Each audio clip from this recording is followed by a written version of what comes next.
lung condition, bronchiectasis. I know that I can't be cured, in inverted commas, but that I can handle it. So for those years, I was taking medication and then gradually increased my exercise levels, and so was going along, fairly steadily. And then along came the chance to be part of the Test Bed programme, and that sort of reaffirmed the fact that I'm coping.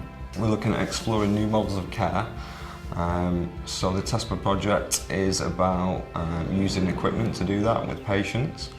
As part of the trial, I am using the Motiva tablet, and so I have the blood pressure cuff, and I also have the oxygen monitor that I use on my finger.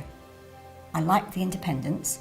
I'm taking my own blood pressure for the first time in my life. I'm not going to a GP surgery and having somebody put the cuff on and feeling maybe tense and anxious because it's an unusual occurrence. I like the sense of reassurance it gives me.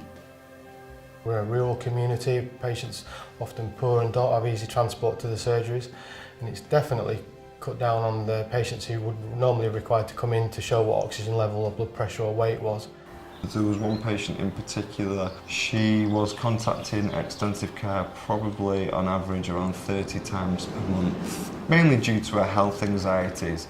And after she started using the equipment as part of the trial, those contacts went down to an average of about 2 per month.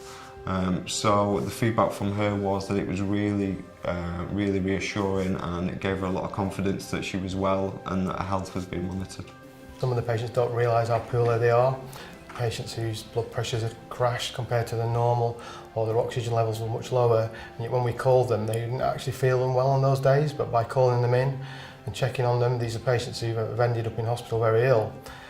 So although part of the technology is to avoid hospital admission, in these particular cases, I'm pretty sure it saved these patients' lives. It's made me count my blessings and think, yes Pat, you can do this. I would say it's been a positive, life-affirming experience.